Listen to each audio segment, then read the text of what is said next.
Hello, beautiful family. Welcome to your devotional number 14 on the rewarded life. I want to remind you that God has a plan in every generation.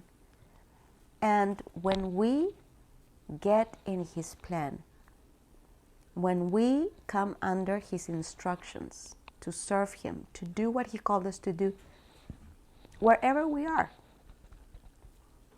then that's when the rewards begin. I'm not going to read the story, at least not in this video, but there's so many details that don't pertain to the message I'm trying to give to you, so I don't want to lose the focus of the teaching.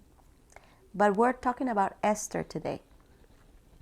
Esther was, as you know, to become the queen.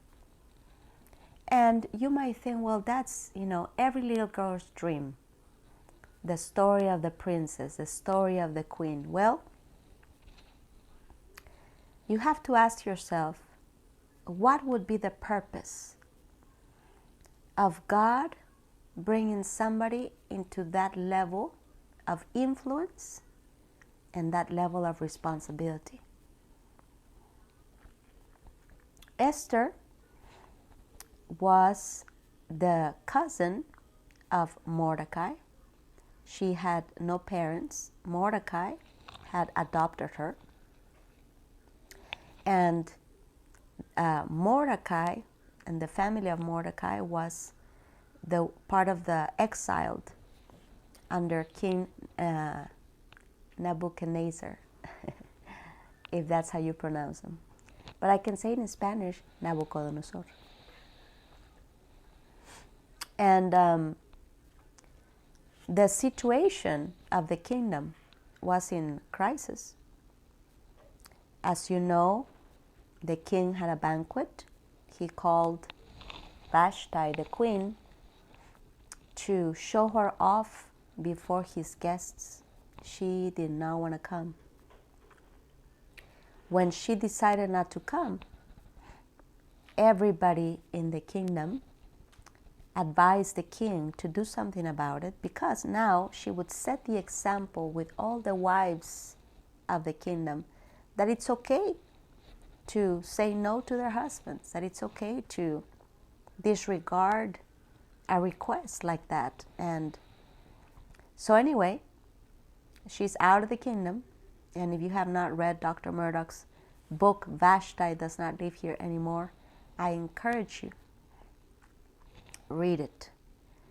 Powerful story. It's a novel, actually, that he wrote.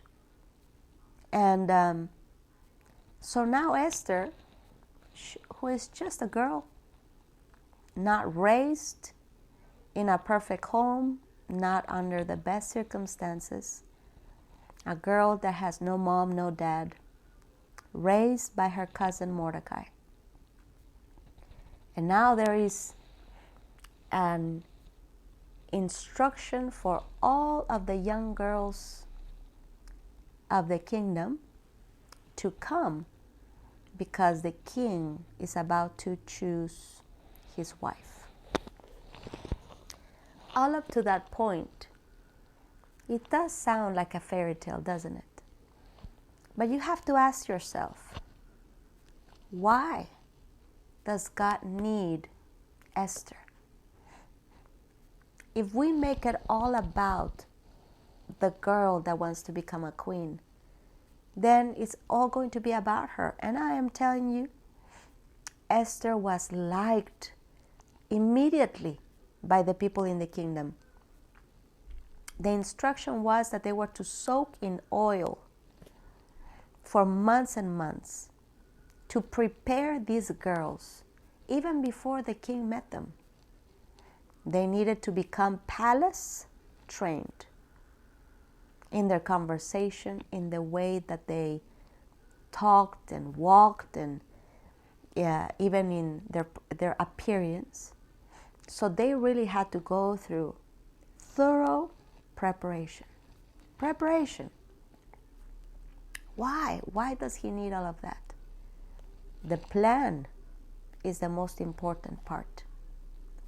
How she's going to serve God in that position. God needs people in authority for a purpose. Not just so that we can have a big name, a big house, a big car, a big something. No, it's for the purpose of service.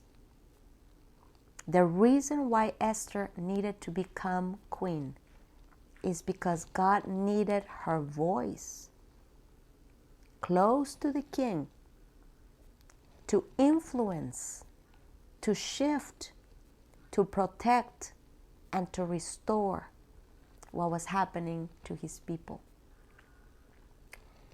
Family, God always has a rescue plan, a salvation plan for a community, for a city, for a people. And he wants us to become part of that plan. Yes, he will prosper us in the process. Yes, he will bless us in the process. It's all once we understand the plan. And there's parts of the plan, training. There's a lot of training that doesn't feel like the plan is working because training is in process. There's times where it doesn't feel like anything is happening. I'm sure Esther growing up, I don't think she thought she was going to become the queen. There was already a queen. Vashti was there. And then suddenly, from being a little girl in the field with a history of a lot of captivity and the troubles her family went through, and Mordecai, and now she's being brought to the palace. But God has a plan, and he needs a vessel, and the vessel will be Esther, and he needs a people to be rescued. You see, in the plan, she looked like she was going to be the center of the story, that all of the attention was going to be her. But it's never like that, family. When God wants you to be promoted, when God wants you to prosper, when God wants you to become an achiever, when doors are being opened, when influence is growing, remember this: he has a plan. And even though it's a high level of authority, a high position, it's still service. Ruth started like a beggar in the field of Boaz.